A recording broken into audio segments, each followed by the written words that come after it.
All right. Hold In on. three. Oh, okay. Okay. Are you waiting? No, you're good. Sorry, folks. Hey, I'm Terry from TalkSober.com. I'm sober and I don't crave alcohol. Ever. Honestly. That's it. I just don't. In fact, I really don't crave alcohol that much at all, and I didn't really crave alcohol in that early sobriety. I mean, it was kind of amazing. That's not usually the case for most people, but that was the case for me.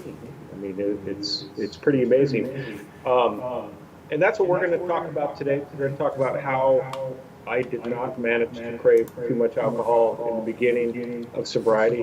During my alcohol drinking days, I did crave alcohol quite a bit. But first, let's talk about what cravings are, and perhaps like the kind of different cravings there are, because really cravings hit us differently at the different stages of our drinking career. And before we do that, let's say hello to Marcus. How you doing today? Doing okay. Trying to figure out this echo issue that phantomly comes and goes, Huh. and I don't know why. Tell me if it goes away now. Well, I guess I better talk so you guys can hear the echo.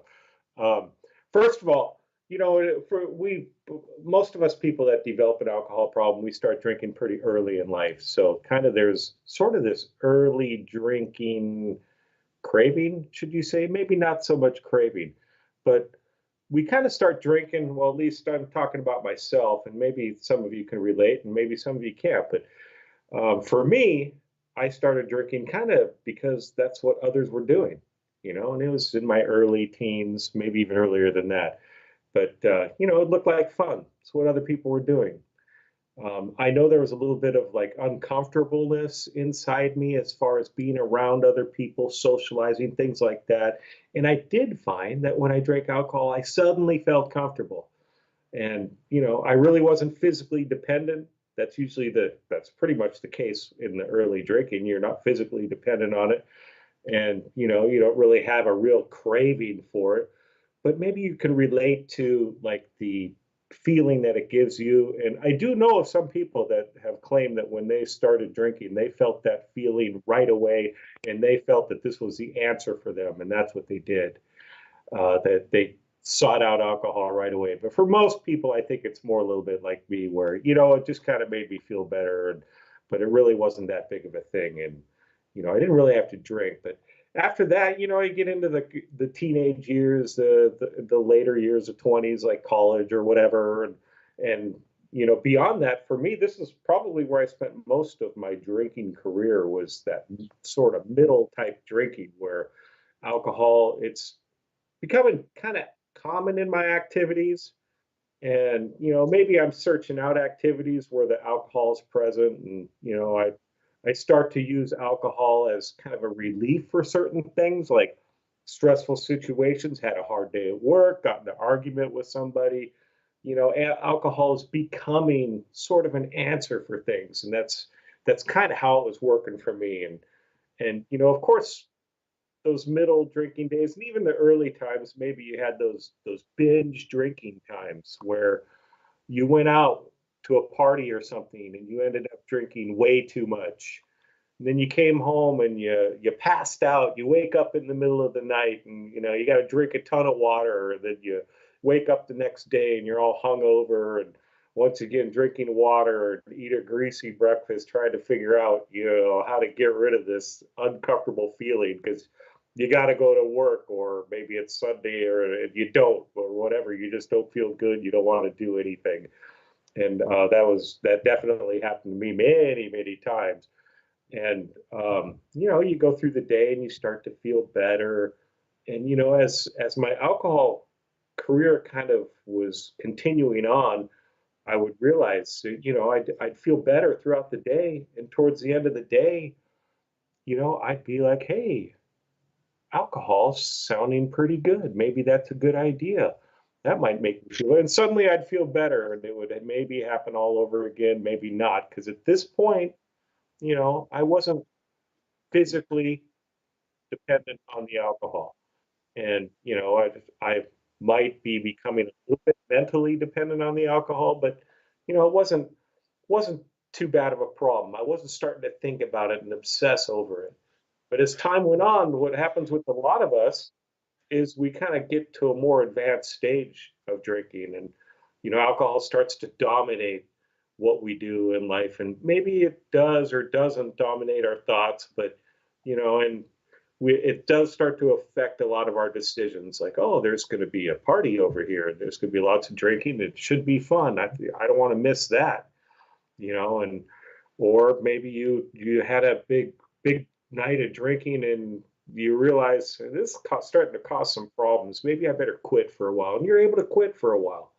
That was what I would do. I'd stop for a while, then start up again, and maybe there's negative consequences happening. Maybe there's not. A lot of people, they find that they get the big alcohol problems and they don't have the big negative consequences. They just realize it's really starting to hurt them. But you know, in this stage, you start to feel bad.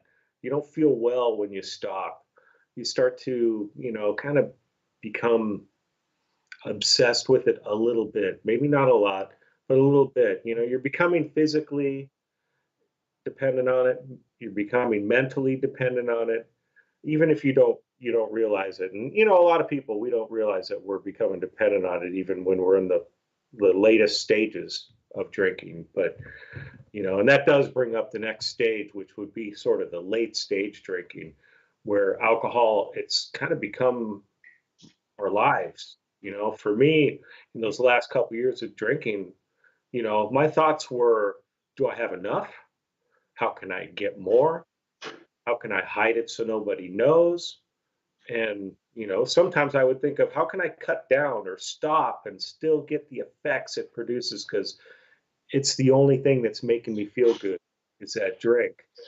And that was difficult to deal with. I wanted to stop, but I wanted to keep going.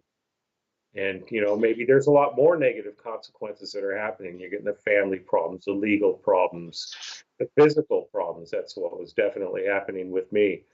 Um, and you're definitely becoming physically and mentally dependent on the alcohol. And usually well, a lot of times at this point, this is where we finally decide to stop drinking, and we start to get the help, and maybe we're successful and we're able to stop. And then comes a different type of craving. And this is after you get sober. So you get sober, you go through the detox. And when you get sober, if you're trying to get sober, you do need to see a doctor. And even if you see a doctor sometimes, or go to a rehab or whatever, we still can have that craving. For me, I did have a bit of cravings. It wasn't too bad for me. I was very fortunate, and I know that's not the case with most people that quit. But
Hold on a second.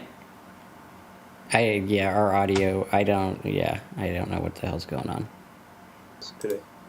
Yeah. Can you guys hear now? Can you hear me? Type 5 if you can hear me. And Terry, say something, and type 10 if you can hear Terry. Well, we were talking about the research of alcohol. And yeah, you can't hear us. I can just hear you typing, Marcus. I hear So AC. now they hear nothing. Uh, Can you guys hear Terry? talking. Or type, yeah. Testing. Let us know if you can hear anything. Well, you guys missed a lot of Okay, so you can hear both of us? No, they didn't miss a whole lot. It was out for about 30 seconds. Okay. Well, When I put this earpiece in, and then when the Skype went all crazy, that's when it went. Okay, so this is working. Is there any echo? Say something so they can see if there's echo. oh, well, alcoholism is associated with many changes in the brain, and that's what a lot of the problems stem from. Um, our brain gets used to the regular, our life becomes influenced by alcohol, and our brain becomes influenced by alcohol, and it's a difficult thing to change out of. And that's that mental obsession with the alcohol. And there's lots of reasons why we might get the cravings. Like stress, emotional stress, boredom, social pressure. I mean, those are some of the external things that can trigger an alcohol craving. But a lot of them also come from our brain chemistry, the neurotransmitter function. It's alcohol. It affects our brain's reward system, and we get used to those rewards that the chemicals in the brain fires off when we drink alcohol. It's the dopamine that gives us that pleasure and reward, and it creates this pleasurable sensation that we get, and then it reinforces us drinking, and that's what's difficult to get over. And so there's some things that we need to do to help release that dopamine when we're not drinking, and that's starting to develop that life that we enjoy. And that's one of the things that I did in early sobriety is I started to do the things that I wanted to do and that I had always wanted to do, but had talked about when I was drinking, and that helped me a lot. Just the willpower alone. I hear a lot of, looking at other YouTube videos of some of the get sober guru guys, and they talk about you can't quit with willpower. Well, actually, I challenge that. You can't quit with willpower alone. We have to have some sort of willpower. We have to have the will to want to stop. If we don't have the will to want to stop, we're not going to stop. I wanted to stop for quite a few years before I ended up stopping drinking, but I didn't really want to deep down inside.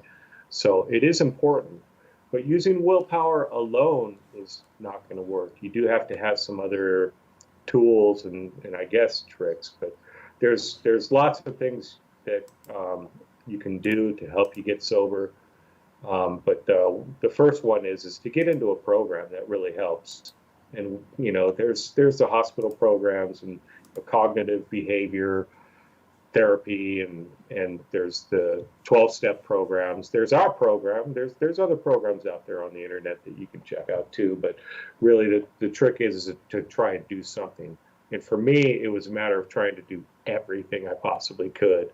And there weren't as many resources out there when I got sober. But that's what I had to do was try everything I could, and then sort of settle in as I got some sobriety under my belt into what worked. And that's what I did. But to get sober, the title of this is How to Stop Alcohol Cravings Fast. Now, if you're drinking right now, it's going to be a difficult thing. But one thing that they taught us in rehab that really does work, if you give it a chance, if you give it 15 minutes, it's taking that 15 minutes and not taking a drink, not acting on getting that drink, and trying to do something else, just distracting yourself. I'm not talking about replacing alcohol with something else. I'm talking about distraction. So, for me, it was going for a walk or walking the dog, or going on a bike ride, or doing something. For me, it was really doing an activity, and that would take that 15 minutes. And usually, your little activities aren't going to last 15 minutes; they're going to last longer. And that's the thing I had to do. And another one that's you've probably heard a million times is halt. Don't let yourself get hungry. Try not to be angry. Try not to get yourself in situations where you're going to get angry. Try not to get yourself to where you're too lonely or being isolated. Don't isolate yourself. Get out there. Get in contact with other people, especially other sober alcoholics. And don't let yourself get too tired. If you're tired, for me in early sobriety, I was tired. I had to take a lot of naps. And even nowadays, I take a nap here and there if I didn't get enough sleep, and I feel I need to. And Yep. Marcus, what are some of the tricks that you might use? Yeah, I think that for cravings, I remember in the beginning, I was really worried about them. Like, why do I have these cravings? What's going on? But then I realized it was a normal occurrence. It wasn't something like super crazy. Um, it just happens. Like, you drink a lot, you're going to crave drinking. You smoke, you're going to crave smoking. And one of the things I remember I read early on, there was a business book that was talking about cigars, and you guys know I used to smoke cigars. And they're like, well, what makes you want more cigars? Well, having one. Like, I know that right now I'm fine. If I go have one, because I ride my bike to work every day now, and there's a guy on the way that smokes cigars every morning at a little park bench, and I go by him, and I smell the cigars, and I'm like, that would be nice. But I know if I had one, I would want to have 50, and if I had 50, I'd want to have a bazillion. And that's kind of like what we're looking out for, is the idea of not having the one and not caring about the other stuff, right? Not caring about the fact that we have cravings, not caring about the fact that I don't have to give in to them, right? It doesn't matter. So what? I could crave things and not want it. There's lots of things I've wanted in life that I haven't gotten. So what? Right? Who said that your desire is king and you need to get what you want? Nobody. Nobody said that. But we go around like, toddlers having a tantrum, and we're like, oh, give me this, give me that, give me this, give me that, as if our desire is king. And unfortunately, our culture is all about this. Like, if you read The Secret or The Law of Attraction, it's like you should have what you want just by thinking about it, and everyone deserves what they should want. And it's like, does everyone deserve what they want? No, I don't think so. Some people want other people to fail. Should they get that just because they want it? No. Should you get alcohol just because you want it? No. And once we start to realize that we were programmed by a consumer culture all about consuming, which is give me what I want right now, instant gratification. If I can't watch a movie on Netflix before they even film it, I start to have a conniption, right? If I can't find what I want, just now I was like irritated and ready to throw microphones against the wall because nothing was working. But I calm myself down and I'm like, whatever, stuff happens, we just fix it. Same thing with cravings. If you realize that a craving is nothing more than a desire, so what? What am I going to do about it? Nothing. I'm going to go about my life and I'm going to train my brain that those desires and those thoughts don't matter. Yeah. Right? It's like you meet a girl or a guy and you start liking them, and all of a sudden you start thinking about them. All right, 5 days ago you didn't even know they existed. Now you're thinking about them all the time. What the hell's going on? Well, it's the way that your brain works. Same with cravings. You had a love affair with alcohol, and now it's not working so good because it's an abusive love affair. And so what? Yeah, you're still going to think about that. Doesn't mean you have to do anything, right? I think about drinking sometimes. I don't go to the bar. If I go to the bar, then I make it solid and I go and dive into it. But instead, I'm going to be like, thanks for sharing. Next. Oh, yeah, of course I have those cravings. They don't matter. Miss B is saying that she's having trouble giving up beer. I liked beer because of the taste and because there were so many varieties. I would say, look at it as, so what? So you like beer. Don't get to have it right now. There you go, right? That was something that I had to come to grips with and look at. Hey, that's the way it is. Like, I know what happens when I drink beer, so I don't drink it. I know what happens when I drink wine. You think sometimes at a nice restaurant I don't want a glass of wine? Sometimes I do. But I don't have it because I know what it does. And you'll find that a craving will subside within like 15 minutes of ignoring it. Like, you get distracted with something else. But the problem is we dwell on stuff. I remember growing up as a kid, we were in the 80s, and I don't know if you remember this, Terry, but we'd call it jonesing. Right? He's jonesing for that. He's jonesing for this new thing, or he's jonesing for a drink. And that's what we call it. And it's like, yeah, when I get those cravings, I'm jonesing for them, but they go away if you just ignore them. But if you keep jonesing, if you keep flipping out about them, then, that's going to be the thing. And it'll make it bigger. Yeah, it's difficult, especially because sometimes, we have this fear, and I think Mrs. B, that's what you're kind of putting across, is this fear of quitting because you're so used to drinking the beer for what more than 20 years, and yeah, I drank for decades as well, and I had that fear of, well, how am I going to feel when I stop? Every time I do stop, I don't feel good, and I don't like it. But for me, it was a matter of but I have to. And that's where a lot of people, they get to the point of where something really bad has to happen, or they're about to lose something huge. And, they get to what people call their bottom. And that's when a lot of people decide to quit, is because the next thing they're going to lose is more important than that drink.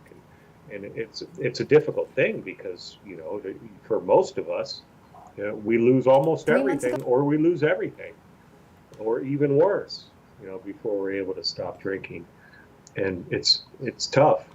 And that's why it's important to take a big step and put everything you can into getting sober. And then you can start to work on that obsession, that mental obsession of where the cravings happen. And you don't have to take that drink. And just like Marcus just said, it's just a thought. That's all it is. I remember having some cravings in early sobriety, and really it was, I had to think about it. I had to stop. So I took that 15 minutes and I thought about, what is it? Am I thirsty? And I remember the one time it was because I was thirsty. I wanted something, and was that the only thing that was causing the craving? I don't know, but at least getting something to drink, for me it was a Coke, and getting that Coke in me was able to give me enough strength so that I didn't cave in and go get that beer.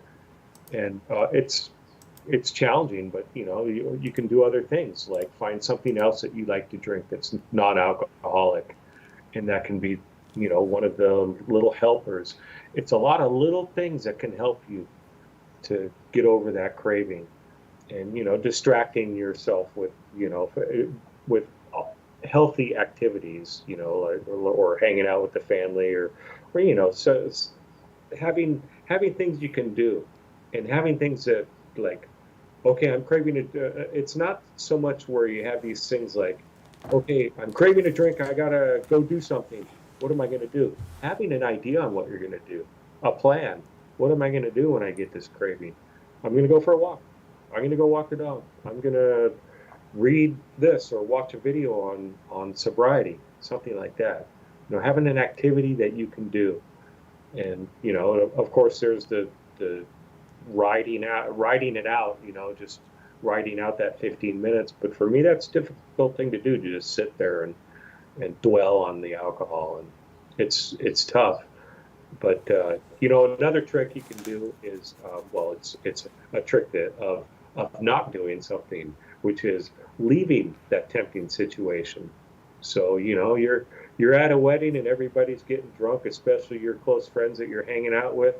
Maybe you need to leave. Maybe it's time to go, or a party. Wedding may not be so easy to go from it. Might not be the polite thing to do, but you do have to take care of yourself. And sometimes leaving those situations are the best way to do it. So have a way out, have your own car, things like that. But that 15 minutes is the fastest way. 15 minutes, you can get over it. Can you snap and get over a craving quickly? Well, yeah, with practice, absolutely. If I was to get a craving now, I know what to do. I'll be over it quick enough because I know what the outcome will be if I cave into a drink. And also I know what the outcome is if I don't drink. I have I do realize that my life is a lot better without drinking. And I'm not going to be able to accomplish any of the things I'm trying to accomplish if I do start to take a drink. So that's some of the stuff that helps. Yep. Yeah. Oh, Donna says I had to release my shame balloon and allow feeling. This allowed me to step into the clarity to step into action. And that's big, Donna. Yeah, I agree with you. Is allowing the feelings to be there. And then there's the shame balloon. I guess you're talking about is the shame of what may have happened when you were drinking, or what happens in sobriety that you're not so proud of. And for me, that's the same case. It's just accepting what I've done, accepting the consequences of what I've done, and trying to repair it. And if it's not repairable, just moving on and living a better life. And that's kind of what I've been trying to do. Yep. Absolutely. And I think the key is just, you know what? You got cravings, so what? We all do. Welcome to the world of being an alcoholic. Yeah. I think the problem is we expect them not to be there, and we expect to be some magical person who doesn't care about alcohol anymore. But I mean, for the first year, I thought about alcohol all the time. So it's like, what am I going to do? Just going to go about my life. I just don't drink anymore. And I'm going to see how that goes. Right. And I think that was key.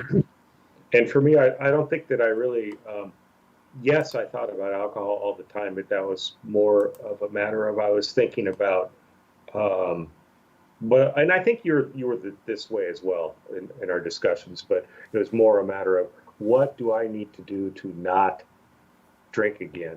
And that's what it was for me. I was afraid. I had a lot of fear as far as what is this going to cause me to drink? Can I go to a baseball game? Can I go to a concert? Can I do this? Can I do that? Oh, I'm going out to dinner and all these friends I'm going with are my old drinking friends. Can I do that? Well, in that case, it was a matter of maybe not. Maybe I'm not going to do this one. So I had to learn those things that I can and can't do. And that's what I had to do that first year. And now I'm more confident in what I can and can't do, and I'm okay. But I'm still not going to the kegger party. I think I'm too old for that now. But You'll be like Zed. Do you ever see Men in Black? yeah. And Zed goes, "We're not hosting an intergalactic kegger around here." Absolutely. Yeah. Yeah. I probably look like them guys on that movie too. No. But yeah, that's I think that it just comes down to making a resolve that I don't drink. Like, I think it's Miss B or someone who was saying they have trouble with beer. It's like, just make a resolve you don't drink anymore. That was the changer. That was the changer for Terry. That was a changer for me. I don't drink anymore. Well, what if I don't drink anymore. Well, what if I have a crave? I don't drink anymore. The cravings can say whatever the hell they want, but I don't drink anymore. And if I don't drink anymore, the cravings lose. Yeah. And being sober wins. And that's the key, is like, I don't. So it's a matter. What if you have a good day? Yeah. I don't drink anymore. What if you have a bad day? I don't drink anymore. What if you have a really bad day? I don't drink anymore. What if you get stressed out? I don't drink anymore. There you go. Yeah, and in our program, we really do talk about the mental obsession and how to get past that mental obsession a lot, and how to make alcohol just not so dominant in your life. What I want to do in sobriety is I want to live a life where I'm not thinking about alcohol. I'm not fighting it. I have better things to do in life. I can move on with my life, and alcohol doesn't have to be a part of it. when I see it, it's not a matter of whether I'm trying to fight it or not. It's there. That's all it is. It's just alcohol. I don't drink it. It's that simple. It's just like, if I had an allergy to gluten, I would not be eating gluten. That's just the same way I look at alcohol as is. I just don't do it anymore. And that's what really helps me. And just what Marcus was saying, as far as it's just a feeling if I get a craving, and I think it through, and I can be successful in not drinking. And if you guys are looking for more information on this, go check us out on talksober.com, and we got a program there. And there's other information on the website that you can look at for free as well. And we also have a Talk Sober Facebook group you can join, and there's lots of stuff on there. People talking, people of like minds, just trying to stay sober, and lots of good ideas there. And you can reach out there. You can also Absolutely. Yeah. All right, guys. Thanks for being here. We'll see you next week, and hopefully the audio will work next week, and we'll get you rock and roll. Have a good one.